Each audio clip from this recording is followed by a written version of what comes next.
इधर UP ATS ने एक बड़ी आतंकी साजिश को नाकाम करते हुए 2 संदिग्धों को गिरफ्तार किया, जिनका आतंकी नेटवर्क से जुड़ाव है। देखिए रिपोर्ट।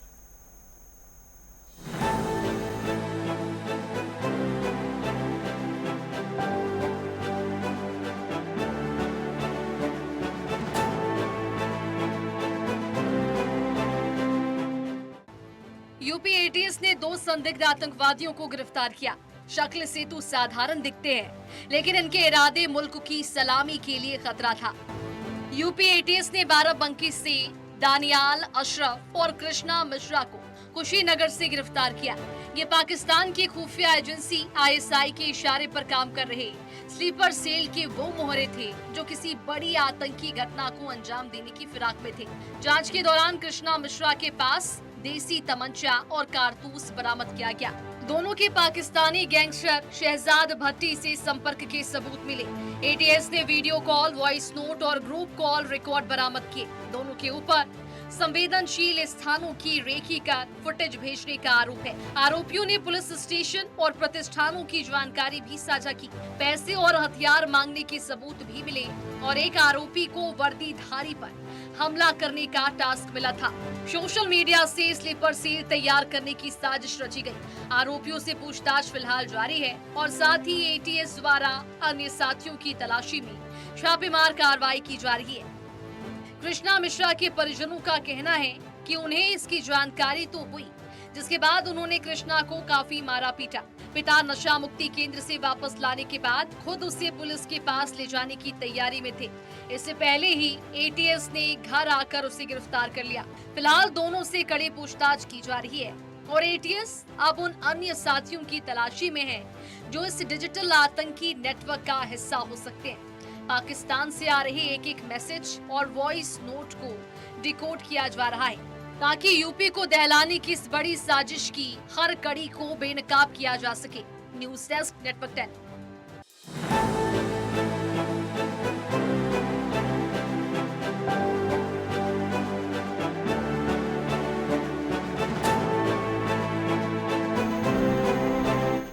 और चलिए इसी पूरे मामले पर 2 संवाददाता हमारे अलग अलग जगहों से हमारे साथ जुड़ चुके हैं। जुगनू शर्मा हमारे साथ कुशीनगर से जुड़े हुए हैं, तो वहीं अनूप हमारे साथ लखनऊ से जुड़ चुके हैं। सबसे पहले अनूप, आपका रुख करूंगी। जिस तरह से यूपी एटीएस ने बड़ी कार्रवाई करते हुए एक बड़ी आतंकी साजिश को नाकाम किया है, इस पूरे मामले में किस तरह से कार्रवाई की गई और अभी तक कितने लोगों की गिरफ्तारी सामने आई? उत्तर प्रदेश एटीएस लगातार ऐसे संदिग्धों की तलाश में रहती है और उसको चिन्हित करती है जो इस तरीके से देशद्रोह का काम करते हैं। आप समझिए कि उत्तर प्रदेश में ये दोनों संदिग्ध काफी लंबे समय से ये पाकिस्तान को यहाँ की जो फोटो भेजते थे, वीडियो भेजते थे और पैसे के लालच में सब पूरा धंधा करते थे। यूपी एटीएस की फिराक में थी, इनकी संदिग्ध लोकेशन ले रही थी, इनके जो मैसेज थे उनको कलेक्ट कर रही थी। उसके बाद इन दोनों को गिरफ्तार किया गया है। एक को यहाँ कुशीनगर से और दूसरे को लखनऊ के पास जो जिला है बाराबंकी से गिरफ्तार किया गया है। अशरफ और कृष्णा दोनों अब ये उत्तर प्रदेश से तमाम जो संदिग्ध जो स्थान है, रेलवे स्टेशन की बात करें या फिर तमाम पुलिस अफसर हैं, उनकी फोटो यहाँ वहां भेजकर पाकिस्तान को सुनाई देते थे। यहाँ की हालात के किस तरीके से हालात हैं, इन सब चीजों को अभी आपने पिछली नोएडा की जो घटना हुई थी, जो बवाल हुआ था, उसमें भी कहीं न कहीं ये निकल के आया था कि पाकिस्तान इस पूरी घटना में हाथ था। जब तमाम जो आंदोलन चला, कई लोग वहां पर चोटिल हो गए थे, कई प्रतिष्ठानों में तोड़फोड़ की गई थी। तो कुल मिला के ऐसी गतिविधियां समझिए कि उस समय पूरी तरीके से सक्रिय हो जाती है जब कभी चुनावी चाल होता है। ऐसे में तमाम जो नेता हैं आसानी से लोगों से मिल लेते हैं, तमाम जो पॉलिटिशियन होते हैं वो आम आदमियों के संपर्क में रहते हैं।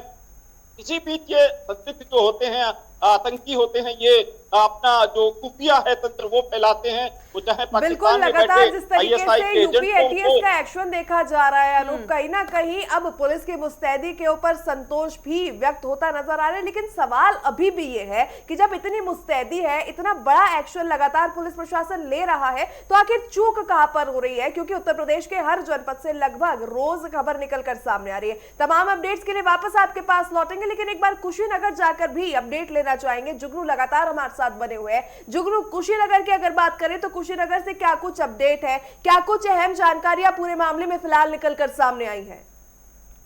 जी बिल्कुल, आपको बता दें कि कुशीनगर में एक बार फिर एक आईएसआई एजेंट को यूपी एटीएस ने गिरफ्तार किया है। इस आईएसआई एजेंट का नाम कृष्णा मिश्रा है और ये जनपद के जटहा थाना क्षेत्र के हरपुर गांव का निवासी है। आईएसआई एजेंट कृष्णा मिश्रा के सपरिवार लगभग 7 साल पहले गांव छोड़कर दिल्ली चले गए थे। वहां से इनका परिवार कुछ दिन बाद रविन्द्र नगर स्थित सोहराना गांव में अपने मकान पे रहने चले आए थे, जिसके बाद कृष्णा मिश्रा दिल्ली में ही एक प्राइवेट कंपनी में सिक्योरिटी गार्ड का काम करने लगा था, जहां उसकी मुलाकात बाराबंकी निवासी दनील अशरफ से हुई थी, जिसके बाद इन दोनों पर आरोप है कि यह दोनों पाकिस्तानी खुफिया एजेंसी आईएसआई के लिए काम करते थे। पाकिस्तानी गैंगस्टर शहजाद भट्टी और आबिद जट के संपर्क में थे। वहीं एटीएस के अनुसार दनियाल और कृष्णा देश के महत्वपूर्ण स्थानों पर हमले का योजना बना रहे थे। कृष्णा मिश्रा के फोन से पाकिस्तानी डॉन आबिद जट का एक मैसेज मिला है, जिसमें संदेश को प्रिंट कराकर देश के महत्वपूर्ण स्थानों पर लगाने का निर्देश दिया गया था। बात करें तो ये बड़ी जो है साजिश को एक तरीके से नाकाम किया है यूपी एटीएस ने, तो बड़ी सफलता से माना जाएगा। वापस आपके पास लौटेंगे, एक बार राजधानी लखनऊ जाकर फिर से अनूप का रुख करना चाहेंगे। अनूप, अगर पूरे देश में फिलहाल के घटनाक्रम के ऊपर हम नजर डालें तो जिस तरीके से पंजाब के जालंधर में ट्रेन ट्रैक को दहलाने की कोशिश की गई थी, उसके बाद में चंडीगढ़ की अगर मैं बात करूं, लगातार वहां पर बीजेपी मुख्यालयों के ऊपर जिस तरीके से हैंड ग्रेनेड से हमले देखे गए, और यूपी में जिस तरीके से लगातार आईएसआई से संबंधित आतंकवादियों को धर पकड़ा जा रहा है, तो क्या फिलहाल जो पूछताछ जारी है उसमें किसी भी तरीके का कोई कनेक्शन इन घटनाओं से यूपी में जो आतंकवादी पकड़े गए हैं उनसे निकलकर सामने आया, किसी और राज्य से इनके तार जुड़े हुए नजर आए हैं? देखिए, इन दोनों संदिग्धों से यूपी एटीएस और तमाम सुरक्षा एजेंसी पूछताछ कर रही हैं। जब कभी इस तरीके से कोई संदिग्ध व्यक्ति मिलता है, तमाम एजेंसियां हैं उसमें पूछताछ करती हैं अपने अपने पहलुओं से।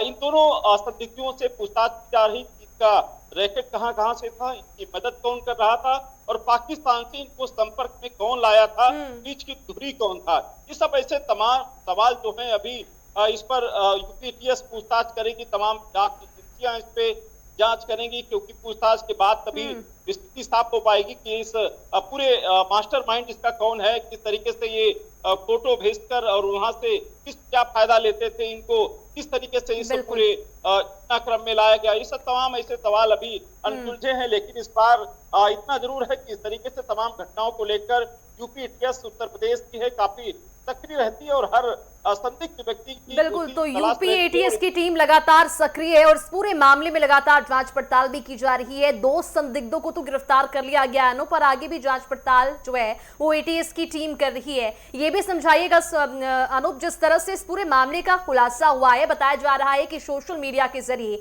ये स्लीपर सेल चलाया करते थे और इस नेटवर्क को कैसे ये जो है वो चलाते थे, किस तरह की वारदात को अंजाम देने की फिराक में ये थे। इस पूरे मामले को लेकर क्या कुछ जानकारी निकलकर सामने आई? देखिए, दोनों जो संदिग्ध हैं वो चाहे अशरफ की बात करें या कृष्णा मिश्रा की बात करें, जिनकी दिल्ली में मुलाकात हुई, इनके जो मोबाइल से तमाम जो मैसेज थे वो पकड़े गए। उसके बाद इनके पास से वेपन्स बरामद हुए हैं। निश्चित रूप से जो पहली प्राथमिकता से अगर यूपी एटीएस ने जो इनके पास से सामान बरामद किया, वो कहीं न कहीं इनके तार पाकिस्तान से जुड़े ये पाए गए हैं। लेकिन अभी इस पे यूपी एटीएस पूछताछ कर रही है कि इनके और कौन साथी हैं, इनसे मुलाकात कराने वाला कौन है और इसके बदले में इनको क्या क्या वहां से मुहैया कराया जाता था, क्या वहां से पैसे के लिए करते थे या फिर इनके दोस्त कौन थे, ऐसे लोग थे, क्या वजह थी कि सिक्योरिटी गार्ड की नौकरी करते करते पाकिस्तान के एजेंटों के संपर्क में आ गया, वहां के आईएसआई के संपर्क में दोनों आ गए।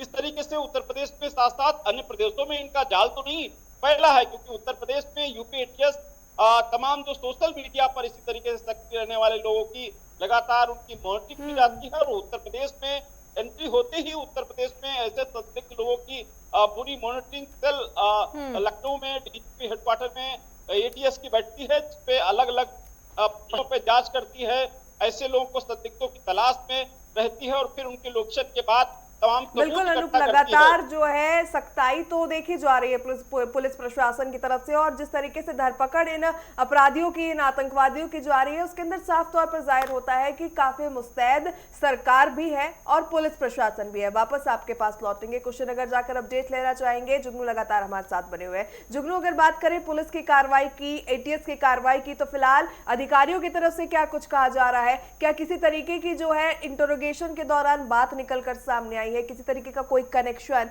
या फिर किसी तरीके के और लोगों का, आतंकवादियों का नाम उन्होंने कबूला है, या अपने किसी मॉड्यूल को लेकर उन्होंने खुलासा किया है?